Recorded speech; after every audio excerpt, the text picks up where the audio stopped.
Welcome to the RotoWire Fantasy Baseball Podcast. In Saturday's NFBC main event, League Number 1, there were a lot of us that have podcasts, guys that are in the fantasy sports industry.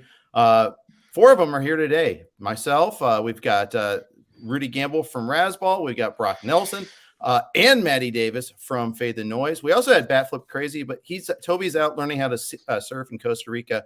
Could not join us right now.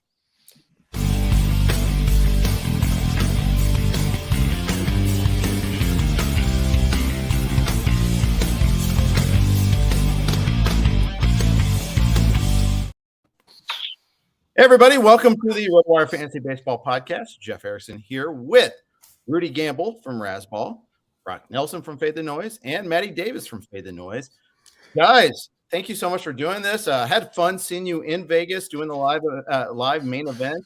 Fun might not be the right. Well, it was fun. It's always fun to do a fantasy baseball draft, but it was a hard draft too. So, see Rudy walking up to our table. I knew he was in town for the draft, but it's great. No, I don't think any of us realized it right away that Rudy was in our league because Rudy has a real name. Rudy Gamble is not his name. We won't disclose it because we want to let him maintain his advantage. But he also had a partner, and his partner. It's Lindy Hinkleman is my real name. That's Phil Dussault. Yeah. Casey Cha. No, you can't pass for Casey Cha. I did dig the Heisenberg look that Lindy had going that weekend. It was a good look. Yeah. Yeah. It's all, and your partner Errol Thompson is listed as like the primary owner. So I was like, okay, Thompson, whatever. Okay, fine. Hey, no, it's Rudy. Crap, another good player. Not that Errol isn't a good player, but I don't know him. I know Rudy. Don't like that. So you guys, you go ahead and tell the story. You didn't even realize it during the draft. Totally did not realize it. I saw the Razzball shirt. I thought, I wonder if he knows Gray. What a fanboy. And then, Rudy, I can't remember. I'd seen like a picture on Twitter at one point or another. Of course, we'd never met. I met a lot of people this weekend that I'd never met before, which is always exciting. But, just kind of didn't even think about it. And then Maddie and I were out at dinner. What was that place called? Bardo. I don't know. It was in some fancy hotel that I couldn't find it. I walked around for hours. It was crazy. But yeah, we were kind of sitting at dinner. I can't remember what Matt said. And then all of a sudden out of nowhere, it just dawned on me. I just stopped eating all of a sudden. I turned and I looked at him. I was like, dude, that was Rudy.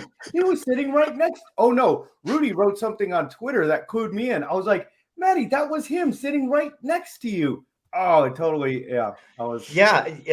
I believe we were 2 picks away from each other. So we sat pretty much in the same corner, and I had zero clue until after the weekend. And then I believe on Monday, this Monday, I messaged Rudy and apologized for acting like a blowhard that I had no clue who he was or anything like that. So yeah, good time. The best part of this bit is I was in a main event with Maddie last year. So it's like a 13-month con. That's beautiful. And the thing was like, so I met John. So I was at the Friday night party, not greeting people by like my, and I didn't tell anyone. I didn't tell you were in my league. Yeah, I talked to you, Jeff, and I didn't tell you. But I talked to John Bossa for like 20 minutes, and then just like, hey. When I got to the draft thing, it's like I don't need to be giving anyone any extra info. Now the ruse is gone.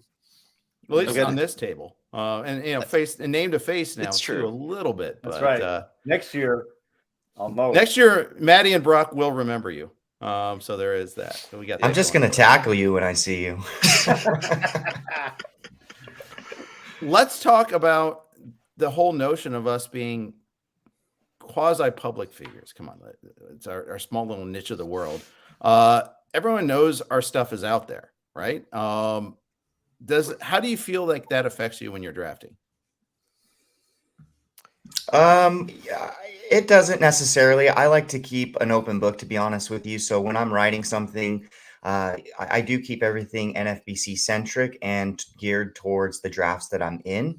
So I have a better grasp on what I'm talking about or writing about. And then when it comes to the podcast, I keep it the same way. If we're talking about a main event or an online championship draft or whatever it may be, I'm going to be rather honest, and I'm just going to hope that I'm able to execute when the draft comes. Because I like to give the listeners, followers, readers, my content that I'm providing, or if they're paying for it at FTN Fantasy. So I keep it 100, as the cool kids say.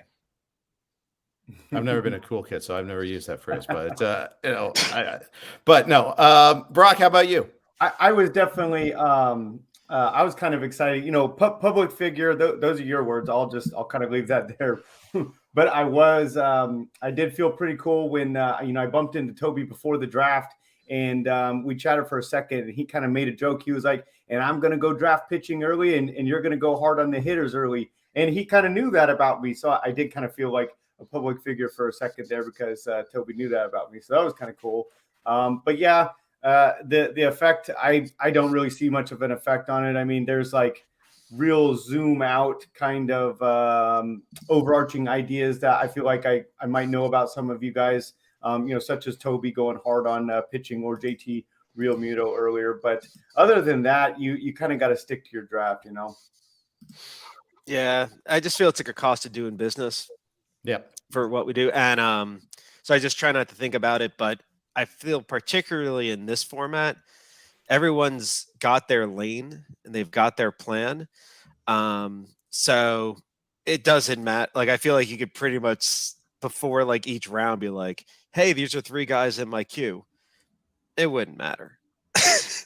I'd agree in the main. I think when I do the online championship, it's a little different. Well, because are you doing like beat Jeff leagues? Yes. Yeah, that's like, yeah, you're getting people that actually like, yeah, that is different. There's people that, so that those are frustrating when like multiple people are using my draft room and using my rankings. So for draft champions, at least like I do 1 or 2 a year where I go incognito. Yeah. Or at least go into a rando room instead of like people that actually like. Instead of a beat Rudy Gamble draft. Yep. Yeah. Because they've been having a lot of success at it the last year or two. So it's like beating you with your own projections. Yeah, we've got sharp readers. Yeah, and that's a good thing. That means that your projections are working, though, right? So you got to look at it from that standpoint. Because I definitely think that definitely happens in the beat leagues for sure. And I'll get someone like, yeah, well, and like, come on, you guys are cruel. Like 3 picks in a row. Like, well, I just use your stuff. And like, okay, fine, that's fine. I get it. Let's talk draft order. Broc, you're down at the wheel. Did you want to be down at the wheel? No, I got last pick, and spot number 15 was my last pick in KDS. Did not want that. I didn't put a lot of thought into it this year. I couldn't really make a good decision there. In years past, it's been different. I think it was 2019. I had the wheel as my number 1 pick in KDS.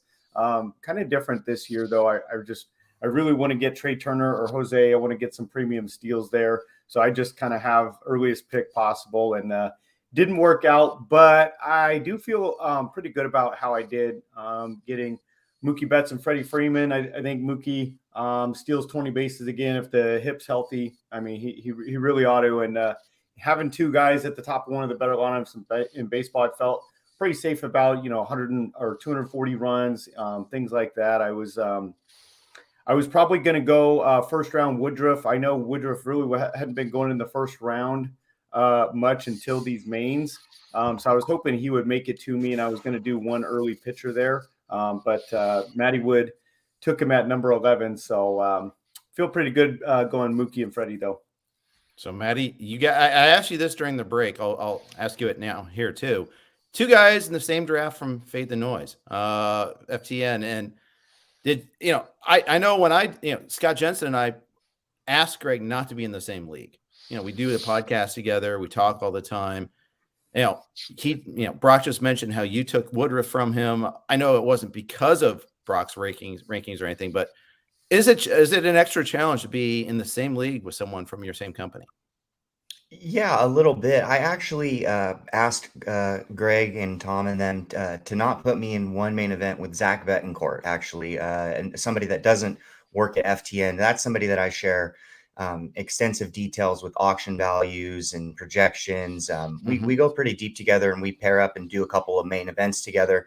And while Vlad and Broc and the crew, we discuss things, but like Rudy was saying in the main event, we kind of stay in our own lane, and we're going to do what we've been doing since this winter in preparing for these moments. So it does make it a little bit difficult. In a lot of these main events, well, there was only 3 before this Saturday.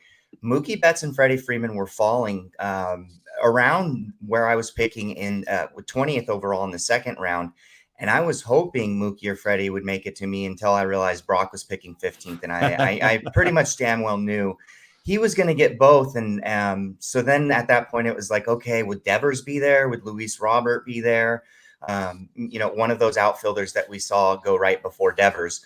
And so I was left with the choice of Rafael Devers. And I'm okay with that. The other option that I was looking at was Trevor Story, but I decided to take a bit safer of a floor and less stolen bases with Devers. Rudy, you had a partner at the draft. I did too. Your partner, Errol Thompson, is he a writer at Razzball? I don't know the name. Nope. He was just a reader who also played NFBC, and he offered take me to partner a while back. So we've been doing it since on and off for like 6-7 years. Okay. But I think we hit a stride in 2019. And went off the stride in 2020, just like we all did in real life. And then but 2019 and 2021 we've been doing quite well. Feels like, one of those one break away from a really big finish. When you have a partner like that, tell us a little bit more about your draft prep when you're like talking through your picks. How do you go about planning things out? Yeah, I mean, I'm kind of the strategist, and then we just kind of go through, and there's just certain players that if one of us has a strong feeling towards, we'll tend to defer. And then on the inverse, if there's a guy that we really don't like, but we tend to, like most good partners, I think we tend to agree more often than not. So I think if one of us really went off script, like, he was like, oh, I really want a reliever in the second round or something like that. It would be tough, but no, this draft went about as smooth from a, partner management standpoint as one could hope. Nice. Especially after he acquiesced with Seiya Suzuki in the 10th. There you go. Homered yesterday, hitting his stride. We'll talk specifics about everybody's draft in a second, but first, a quick note from our friends at Fantrax. Are you looking for a new platform for your fantasy baseball league? Fantrax's free MLB Fantasy League Manager is the most customizable, easy to use, and feature-rich platform in the industry. Fantrax offers the most in-depth player pool in the industry, including minor league players. Fantrax offers Dynasty, Keeper, Redraft, and Best Ball leagues. Coming from another service, Fantrax makes the process easy. Fantrax can import any of your current leagues and customize if needed. Sign up for free today and be entered to win Fantrax's MLB Game Day experience, which includes tickets to any MLB regular season game for your entire league and $1,000 towards travel and accommodations. All you have to do is host your fantasy baseball league on Fantrax to be entered. The more leagues you create, the more chances you have to win. Simply go to fantrax.com/RotoWire and sign up today. I'm here with Broc Nelson, Maddie Davis, and Rudy Gamble. We're talking about our NFBC main event league. Toby Guevin, BatFlipCrazy was in this. Can't wait make it today. But he is, he drafted right next to me, and that was a big challenge. Knowing, I know Toby was going to go Garrett Cole. We knew that going second. I talked to him the night before. He told me he was going to go Garrett Cole. Like I needed him to tell me, but it was always nice to get the confirmation anyhow. So at least I had an idea what I was going to do at pick 3. I knew what was going to be available to me.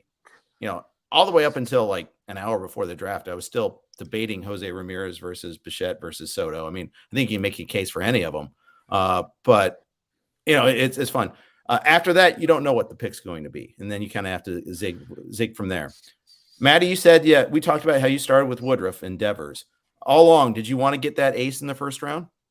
Yes, absolutely. I knew that DeGrom, Burns, and Cole were going to be going right before that. And then it was a coin flip for me in regards to Bueller and Woodruff. The day prior in Las Vegas, though, I was in the $1,500 auction championship. And bought Walker Buehler, so I figured I would just go with Woodruff on this one. Do you guys like to diversify your aces, or do you like to stack? I mean, how do you like to play when you play multiple leagues? Yeah, I like to diversify, especially because of the volatility at the position. There's a lot of injuries that can occur with the starting pitcher, and I have learned royally from, I believe, the 2017 season. I left 3 Vegas events with the same $40 or first round player. And it was a big, massive bust, and it cost me dearly. So when doing a bunch of leagues, I'm in 20 plus leagues already in the NFBC. I like to switch things up. Yeah, for me, the way that I'm kind of going through things, especially like in those early rounds where Buehler, Woodruff, I don't think any of us have like a real strong stance, like, oh, Buehler by a mile. I think it makes sense to kind of do that in different leagues where like the buy-in's kind of similar. Kind of makes sense. That comes from like a DFS background. Maybe you're doing a 3-entry max tournament on DraftKings or whatever, and and you like both of the aces going that night. Kind of makes sense to use one of each in each league. Kind of the same idea there. So I think that makes sense to me, and probably what I would have done as well. Jeff, I must say, though, once we get later into drafts, that's when you're going to see my shares and exposure to a player increase because it's later and you're able to take those shots. So I certainly have more exposure to guys later on in drafts versus, the first 3 rounds or so. Yeah. Yep. Totally. Yeah. And for that matter, just being able to have access to the player. I mean, let's face it, we're all beholden to draft order if you're in snake drafts. I don't have any Trey Turner because I haven't picked first yet once this year. Not even in a mock, not even once. So it goes. But that's the way it is. Rudy, you drafted 9th. Do you like drafting in the middle? Was that a preferred spot for you? I think in this league, yes. It would depend. Every year is just kind of different. For this year, 9 was fine. But yeah, I mean, I wouldn't have minded. Last year I had 9 last year. I had 9 and a 1, and 9 last year was Trevor Story. So hoping for a little better out of Kyle Tucker. But I think you could probably look at that first 8 and say that basically everyone got who they wanted. Or not, I'm not saying I didn't get what I wanted, but it was a pretty chalk pick, I think, for everyone. That I don't think, maybe 7 and 8 were in on Burns. It fell. They couldn't have expected one of the first 5. I know we had a contingency if Burns fell that we would have taken him. But then was on Tucker. Vlad Guerrero falling to 10 was not expected. And it was a decision that I don't think I'll ever be fully confident on, that we stuck with the plan on Tucker. But a lot of that was because I had Alonso penciled in the 4th. And, when I looked and didn't, so if someone said you should have gone Vlad there and then taken Buxton or O'Neill, both of which were not necessarily guaranteed to fall there. But looking at the board, I think that's a totally valid note. Tucker, Anderson, Ray, Alonso were pretty much, I had them written down, or I don't use pen. So in a spreadsheet, like on the plane ride, like that like from the 9 slot, that felt like pretty close to what could be expected. And knowing like in each of those things, if Albies had a shot of falling, I thought it would have been very tempting, probably too tempting if Robert fell. I figured Acuna wouldn't get past Matty, so that he wasn't a concern. It's interesting seeing the different builds just between the 4 of us here. 3 of us took closers in the 2nd or 3rd round. I took Hendricks at 228. Matty, you took Clase at 311, and Brock, you got Presley at 315. Rudy, on the other hand, didn't get a closer until the 11th round, and it turns out that might be a part closer. You could argue I didn't get a closer in the 11th round either. I was being, you did. Yeah, that's fair. I listened to you and Scott. Well, you got the other day. Yeah, it's but you threw in some other guys. You got Cole, and you did it in volume in the last third of the draft. You got Sulzer, Yes. Giles, Givens, Guerra, Diekman even maybe has a chance of getting some saves. Is that a way you prefer to draft? It is. I mean, I think every year, starting, I mean, I think Maddie and you might start a little earlier than me. So I'm kind of in that Jan and Feb where I'm thinking through strategies. And this year it's clearly, I want starting pitching in volume because I just don't like last 10 rounds and fab. I don't think it's going to be a fun year if you want starting pitching. So I want starting pitching in volume, particularly thinking SP4, SP5. I want to be kind of like the best in the room, and then getting my speed and average early. So you've got to give on something, of course, and I'm willing to give. So I don't feel great about it, but it has worked in the past. So the only guy that in the first 10 that had a shot would have been Taylor Rogers in the 8th, which Broc took. Yeah, he took on the turn. I mean, I was not reading the turns well. I mean, when you're at 9, that's that's 12 picks. Yeah.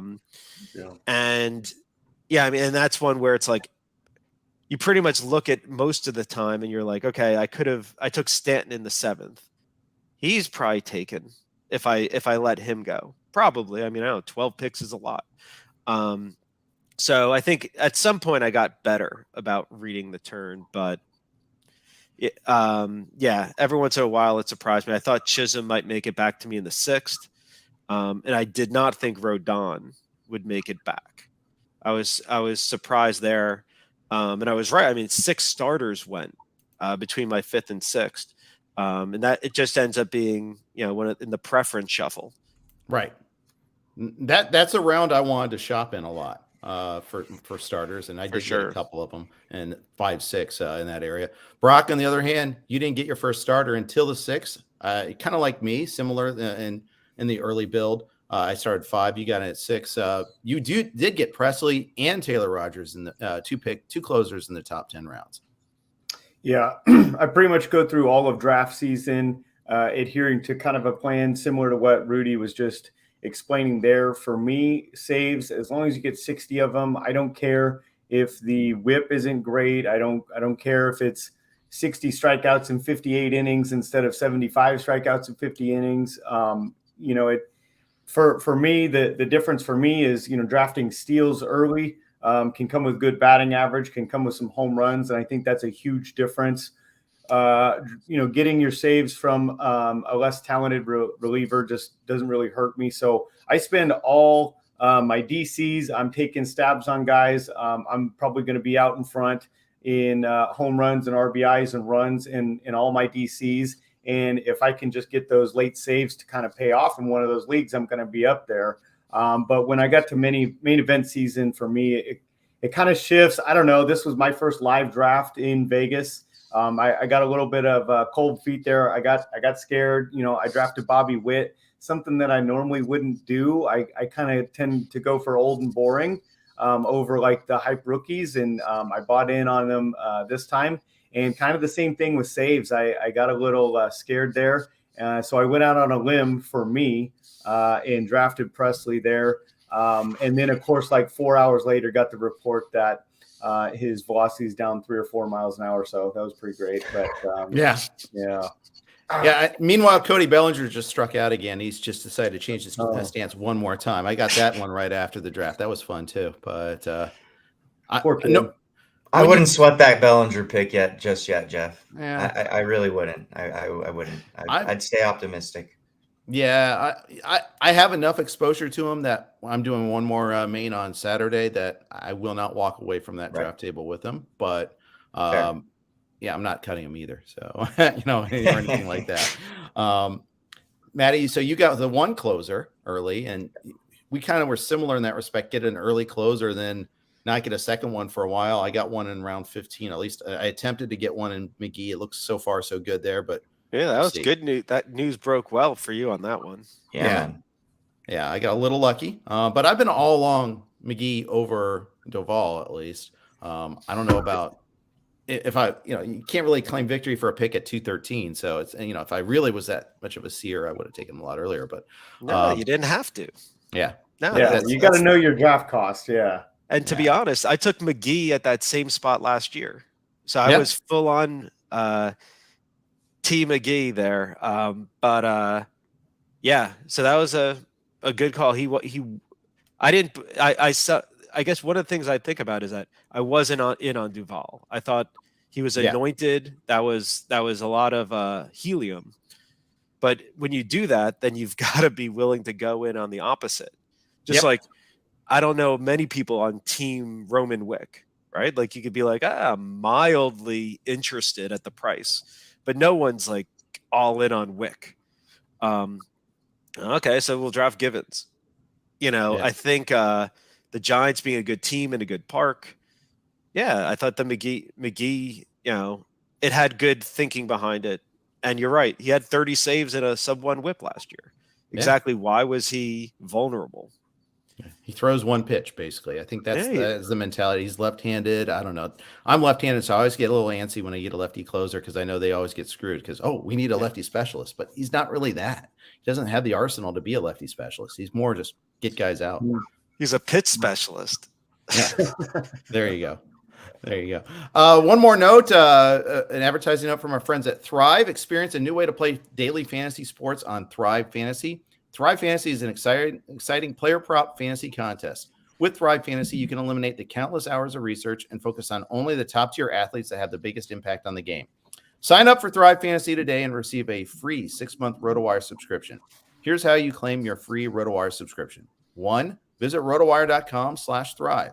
2, deposit a minimum of $10 and receive a 100% deposit bonus up to $100. 3, play in your first paid contest and receive a free 6-month RotoWire subscription. All right, I'm Jeff Erickson here with Broc Nelson, Rudy Gamble, and Maddie Davis. All right, guys, what I want to kind of hear, like, where were you getting a little antsy? Like, where did you feel like this was a tough, because this is always a tough room, right? It's a live draft. Was there a point there that you were worried about hitting your spots, or did you hit things as you wanted? Every moment I felt antsy. All of them. All the moments, antsy. That's exactly how I felt the whole time. Yeah. Even starting in your first turn, huh? You were already feeling man, it was nerve-wracking. I mean, just everybody that's in the room and then the setting, everything was different. So it was something, but basically just all of it. I felt like I was actually in cruise control, to be honest with you, until the 5th round, when Team 9 took Barrios and Team 10 took Rogers. I was going to be very, very excited to obtain one of them to pair with Brandon Woodruff and Emmanuel Clase. And then I screwed up. That was my biggest mistake to start the draft right there, was taking Brandon Lau ahead of, let's say, Logan Webb or Frankie Montas, because then it forced me in the 6th round to take Blake Snell. And I was also comparing contemplating Carlos Rodon and Alek Manoah. If I did it again, I probably would take Manoah. But I have a mixture of all of those pitchers. So I guess I'm going to try and stay optimistic with Snell. But I wouldn't be in this position if I would have just went with Montas or Webb in the 5th round instead of having that. I don't know what it is with Brandon Lau and I, but I can't quit him, and we just gravitate towards each other. So I stayed on brand there, I guess. Yeah. The funny thing, I mean, like, you've both noted the 5th and 6th, or Jeff, you noted the 5th, and even Broc, you had noted the 5th and 6th with the Witt pick surprised you a bit. You surprised yourself, which is always fun. And yeah, for me, that was our. So like the first 4 was cruise control. We're getting to the 5th pick. I've got Chisholm penciled in, and you could argue with recent news or lineups that maybe dodged the bullet there. But that was the speed anchor. And I got this like 6th sense. I'm like, I don't like the way pitching's going. I had Manoah penciled in the 6th, which would have worked out. Was thinking Barrios or Rodon in the 5th. And just decide, this is everyone, the way the pitching board is, let me go Barrios. You could see a ton of pitching went off the board. And then with the 6th pick, it was just the value on Rodon was too high.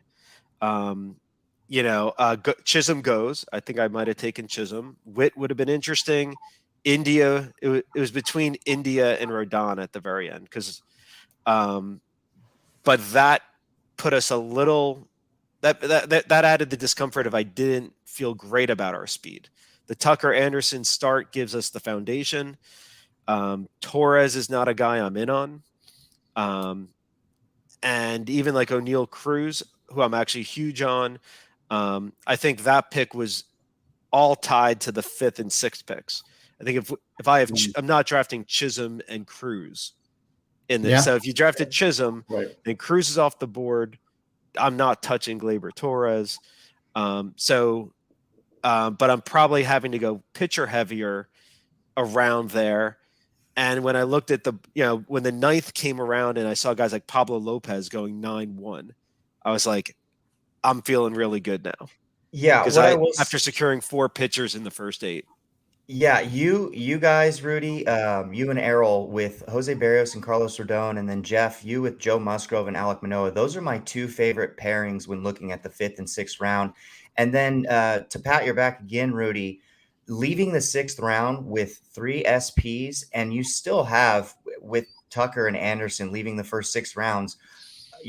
I would say you're still on par with speed there, and then you're not having to chase starting pitching, which you'll notice every league starts to do in those rounds shortly after that. Yep. And there's spots which you did take to get your speed later, and I would much prefer to be somewhat chasing speed at that point versus trying to chase arms, because you can just totally hit some landmines.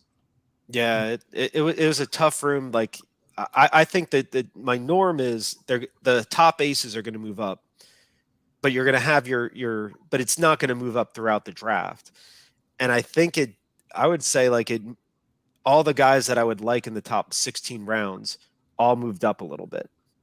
Guys I like in the 11th went in the 9th, that kind of inflation. Kikuchi was, we all have like one guy that we like that we're a little bit, unique on. Yeah. Kikuchi was one in the 14th, but even that I was probably, like Cobb and Desclafani went in the 14th. Like those guys a lot, maybe a round or 2 later, but probably if I did this draft again, I probably would have pivoted to, well, I already had Rodon, but I still might pivot. I guess this insane need to always diversify and feel like not get caught on the wrong side of a coin flip. Well, the funny thing is I was forced to diversify. I love a lot of pitchers in that 200 to 300 range, and I just wasn't getting them. Yeah. You mentioned Cobb, Desclafani, Ober, all in the same round. Joe Ryan's another guy I like. I like Kikuchi a lot. Give me all the Jays. Almost all the Jays. I've been on a lot of them, and I just wasn't getting them. Later on, John Gray's another guy I get offering, and Matty took him. I like McKenzie a lot too.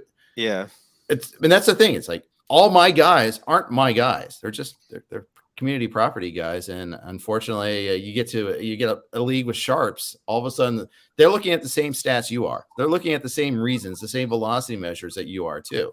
So it's great to say that they're yours, but they're really not until you say their name first. Yep, exactly. And that you have to say it quicker and sooner, and it has to be your turn.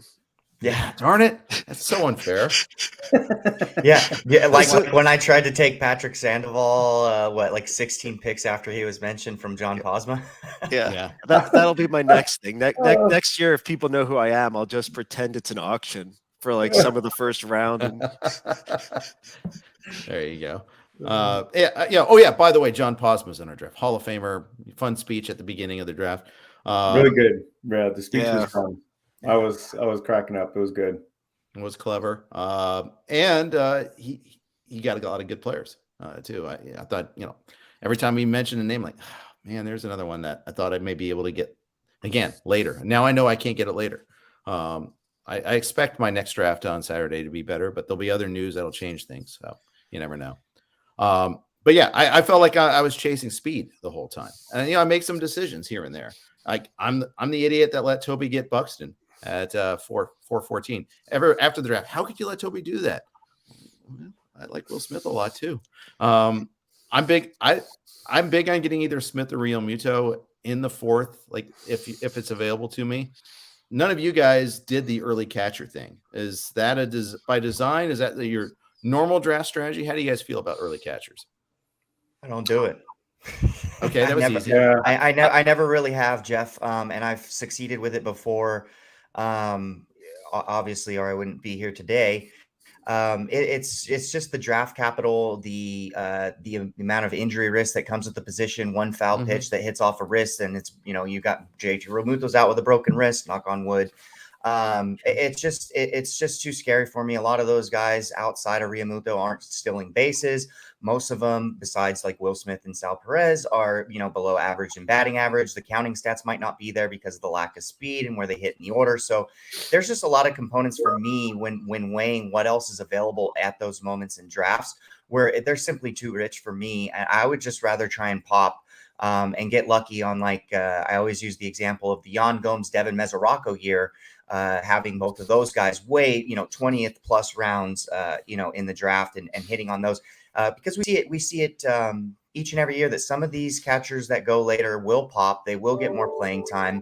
The home run to fly ball rate and some of those a little bit of luck included, and you're going to get a profitable player at much later in the draft. So it's a draft capital thing for me. Yeah, no, for me, I would have considered Varsho in the 7th because he's going to get to play in the outfield, maybe some Right. DH. So I liked Varsho there, but knew that was unlikely. And it was a bit of a departure. I was expecting maybe a 15th round catcher, but Tyler Stevenson, I think there was a odd thing where Stevenson and Ruiz fell maybe like 2 rounds, I want to say, below ADP. Yeah. I noticed that on Ruiz. Yeah. And Stevenson in particular kind of intrigued me, just because he's already gotten in like a year's worth of reps, so I don't have to worry about kind of the rookie questions. And it was just so grabbing him in the 13th, that was by far the most surprising guy in my top 18. Just about everyone else I would have, and Gleyber Torres. Those would have been and if you told me Gleyber Torres, like, oh yeah, didn't get Varsho or Chisholm, but like I would have never guessed Stevenson. And yeah, I'm actually a little surprised as a Reds fan that you didn't. I guess having Will Smith, you didn't want to go double catcher, or you just had other things to deal with. Exactly. And when you get the early catcher, you really can't get a second one early. I mean, then you're talking about draft capital. I think there's a qualitative difference between Smith and Realmuto over the rest of the body of catchers in terms of what they do and in terms of plate appearances too. I think they're getting a lot more. That's all. So yeah, I made that decision. It did cost me though. And it cost me speed. That was when you're getting an early catcher, unless it's Realmuto, even Realmuto, you're giving up something else. Yeah, or Varsho. You're giving up something else, whether it's saves or a starter or speed. And in my case, it was speed. Joey says that one of the drafts, there was a guy who went double barrel catcher at the wheel, turns 2-3. I would not do that. Do not recommend that, Joey. Yeah, no. I don't know. In the past, I've never really spent on catcher. For me, it's been go past the 20th round and try and get 400 plate appearances. I have had tons of Yadier Molina over the years. He just, every year he gets the volume, 60, 70 runs, 60 or 70 RBIs from like the 20th round or something like that. And that's just totally fine with me. But I will say that taking one of those earlier catchers, the two that you mentioned, Jeff, was at least a consideration of mine this year with the DH for the National League. I think Will Smith is going to get an extra few plate appearances out of that. If Realmuto's healthy, same thing for him. And I think that does make a difference. And then the two catchers that you mentioned too, those are National League guys. I like the chance the National League guys. I think they'll be they have been a little bit underpriced this year, and this is the one year that I was at least considering some of those earlier catchers. I have a couple for the first time. I've just never gone early on catcher though. But For the people not seeing the draft board, the two catchers that I obtained were in round 24, Joey Bart, and round 29, Jorge Alfaro. So shake the dice and roll them. Yeah. We almost left the room with it. Yeah, we have Jan Gomes as a second. That I basically wanted is like a him. placeholder. Like like he's one of those like seat fillers. You just sit there for a bit, Jan. You might be replaced. But yeah, I've had this. But I'm not afraid to wait on even two catchers like you did. I think my big guy was Christian Vasquez in 2019. I think I got him in the first fab even in one league. And then that was the 1 year where he actually he ran, put together some power. Yeah. Hey, he led the Red Sox in stolen bases last year, didn't he? He does have that sneaky 5 to 7 stolen base speed. Yeah, I do I'm end up to get with that Vasquez. from Alfaro. I've often gotten nice. Vasquez in the past this year. Yeah. So I like where he typically goes. The other part of that equation, everyone was coming to Toby. How did you get Buxton? How did that go? Well, we all passed on Buxton. Yeah. So, I mean, it wasn't just me. The whole room passed. I mean, he has a third round ADP price, and he went at pick 59 in our draft. That was the max pick. Why? I'll be honest. I didn't even think about taking him. I was so fixated on Will Smith, and I knew I'm sweating. Okay, I get my ace in the 5th round because I don't want to get my first starter at pick 87. So please, Musgrove, come back to me. I wasn't even looking at Buxton. It's kind of an oversight for me. Was it a purposeful pass for you guys? Oversight. Exactly. You mentioned on the pod, I think on Monday with Scott, and you guys kind of talked about just how far he was falling. And I didn't know he had fallen that far relative to the other mains until you mentioned it on that pod. During the draft, I didn't even, kind of like you, just wasn't quite on my radar. Figure he's going to go too early, for my liking, and slipped right past me.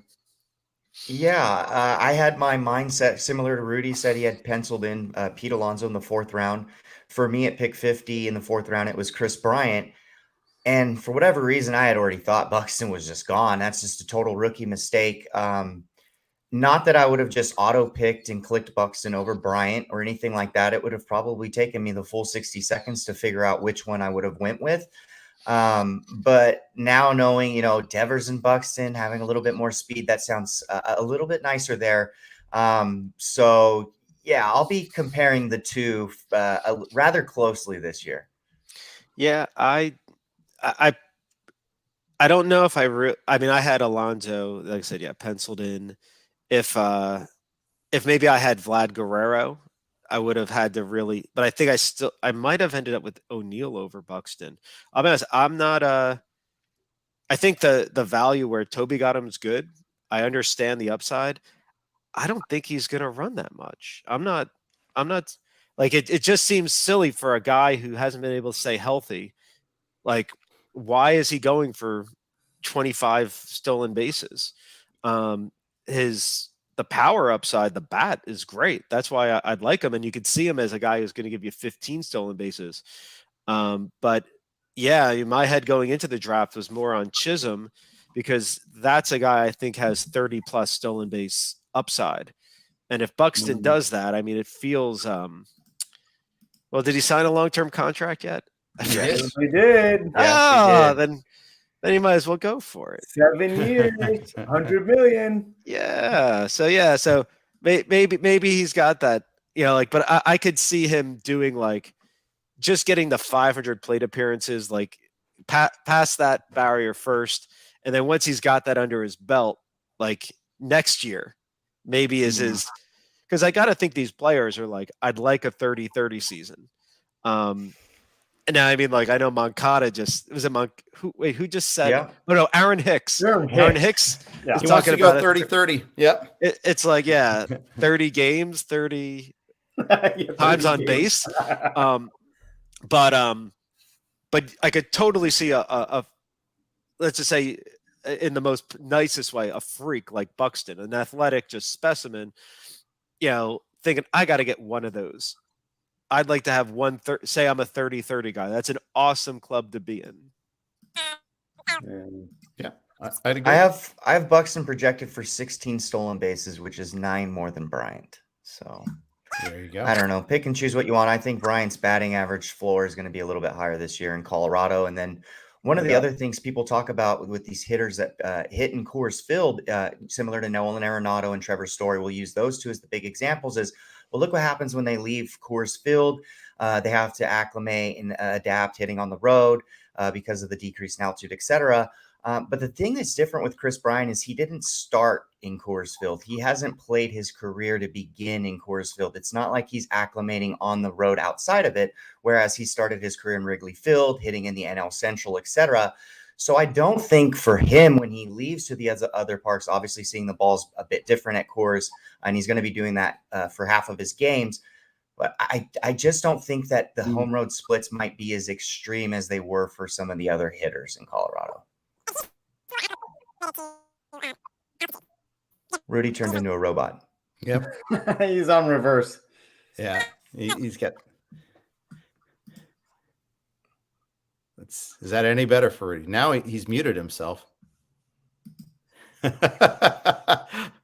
Rudy and rewind was Okay, is that better? There you are. Yes. You're back. Ooh, we got Rudy back. I ruined the Now joke. he's gone. Like Bryant's used to the altitude.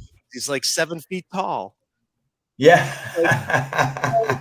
It's like I've already seen curveballs through the clouds. It ain't that hard. That's right. Yeah. I like I'm- Brian pick. Thank you. I'm with you on it, and I obviously because I got Grichuk in the 15th.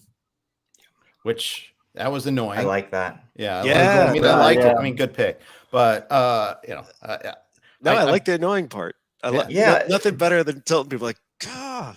Harrison Bader in the 15th pissed me off. I see everybody else's main events, and he's going in the 17th, 18th, and 19th. Zero chance he would have made it that far in our draft because I love him. And Doug Mose snipes me a couple picks before I get the chance to obtain him. But, Bader, Grichuk, Jesus Sanchez, all in a row. I like all three of those picks. Mm-hmm. Yeah, that was a really interesting outfield run. But I mean, I always find like looking at outfielders more fun than looking at the pitchers and where you take your shots and Exactly. And because it's hard. I like to use that as the foundation for a team and looking at that because there's so much flexibility. You could always find a way to start them somehow. So it is interesting looking at how people build on that. It is. I want to ask you guys what's going to be like your most critical player, but first we got a quick note on from our friends at Vivid Seats. Baseball is back. That's right, an entire glorious season, all 162 games, and with live events resuming, you can actually be there to catch all the action in person with Vivid Seats. Every backdoor slider, every round tripper, every doubleheader can be experienced live, and with Vivid Seats rewards, you can start earning free tickets from your very first purchase. Just buy, collect stamps, and redeem. It's that easy. From behind the dugout to up to the upper level, Vivid Seats has you covered for all the games that matter to you. Pro tip, buy tickets for your whole group, split the bill, and make progress towards your free ticket even faster. Just visit vividseats.com or download the app today. Vivid Seats. Live. Life happens live. Thanks to them. Also, quick note from our Blue Wire sponsors. We record on the Blue Wire Network. Thanks for their hosting us. Hopefully, thank you for indulging their sponsorship. All right, guys. For me, I'm going to ask a question like, who's the most critical player? It's an obvious one for me. I got Tatis at 11-3. I didn't plan on getting Tatis. He was not like part of the plan. I didn't have him in pencil or pen on a spreadsheet, but kept slipping. And we come after the first break. I'm like, I'm going to do the damn thing. I didn't really plan on it, but I thought that how often do you get a chance it could be the number one overall upside? So took that chance. Obviously, him coming back in June and hitting for power would be very, very nice for me. But so that's a pretty big aspect of my team.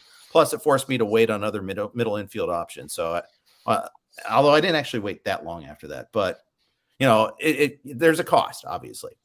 So he's a huge, huge thing for me. How about you guys? Start with Broc. Who's a guy for you that he's kind of a fulcrum guy for you?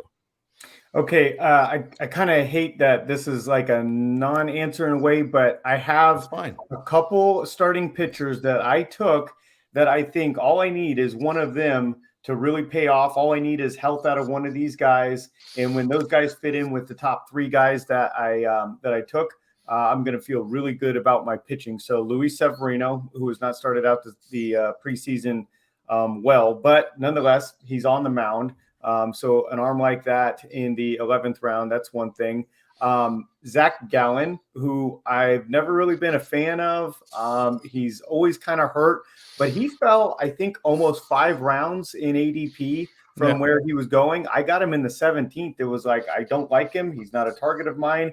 But if it's in the 17th there, and also given I kind of skipped out early on starting pitching, I think if either one of those guys come out and can put together a solid season, it's really going to pair up well with I went earlier with a couple bulk guys, Evaldi and Montas. I expect 180 innings out of those guys. And, so those guys, and Michael Kopech is the third one there. If I get 140 innings out of him, I mean, I took a couple chances on pitching because I went a little harder on hitting early, as I typically do. And if any of those guys pay off in a big way, then I like my pitching in addition to my hitting. So that's my answer.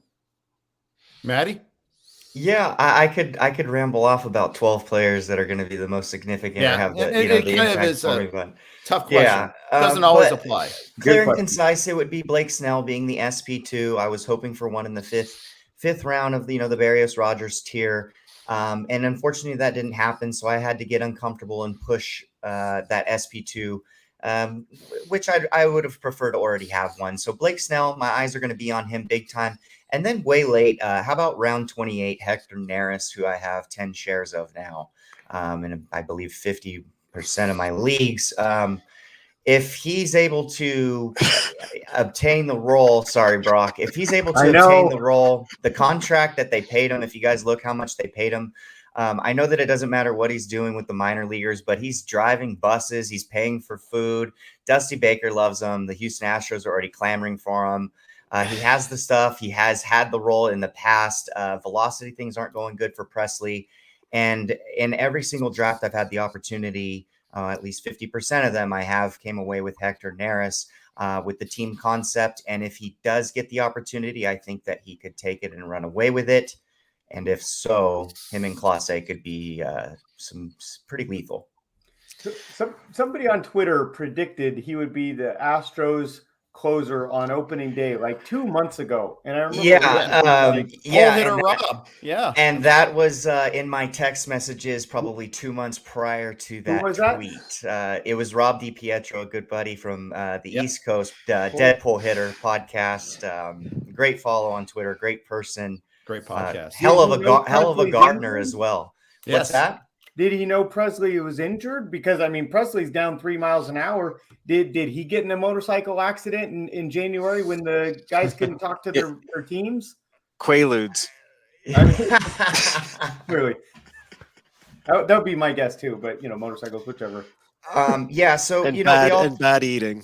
We all have our people that we text with in the off season and during draft season and stuff like that, and it was late enough in drafts, and the tidbit that Rob had texted me, I started to look into it more, started to look into Neris's contract and how he finished the season, and why are the Astros paying this guy so much money, but they're letting go of other players, and they're not paying up for additional stuff. But Neris was like their big prize possession this offseason, and nobody really wanted to talk about it, but Rob did, and I listened.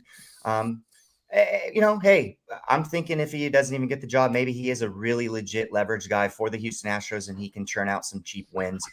We saw, who was it last year? Paul Sewald was pretty solid in that role, and a couple other guys like that. So, yeah, shout out to Rob DiPietro, that Deadpool hitter, for hooking me up with that one, and I've stuck with it since January or February. I've just kept drafting Hector Neris, so maybe it'll come to fruition. Nice. That's a good one. Although I feel for Brock on that. That's just wrong.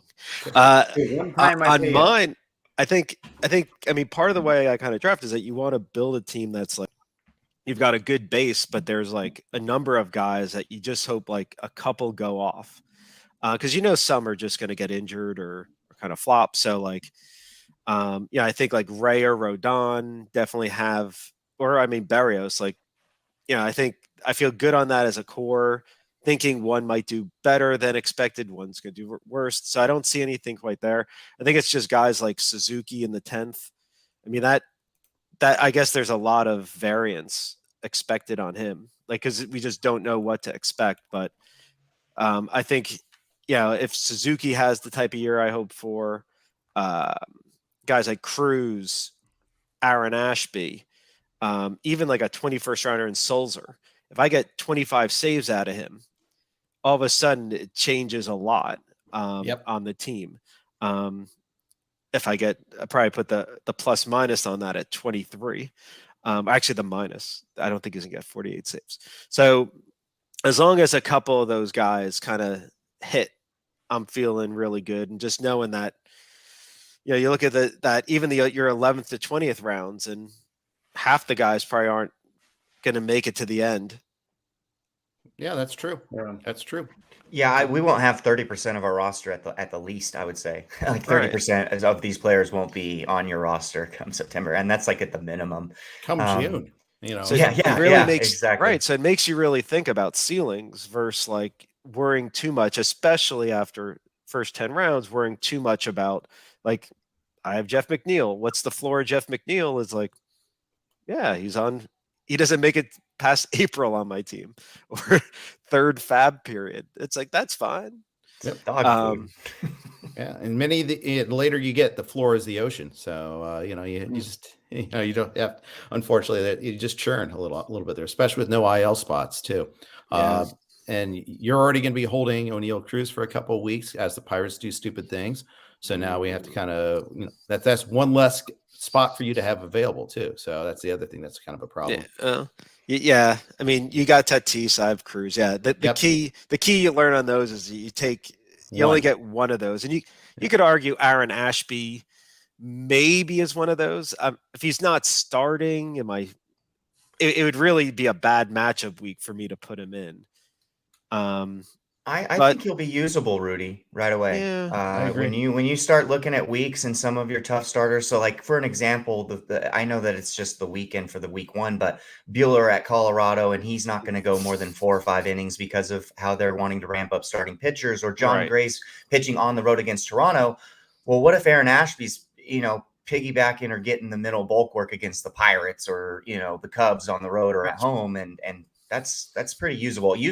I wanted him there. That's another one. Well, that's one where like Julio Rodriguez was on my radar. So that if there's 2 guys Broc sniped, it was Rodriguez and Rogers.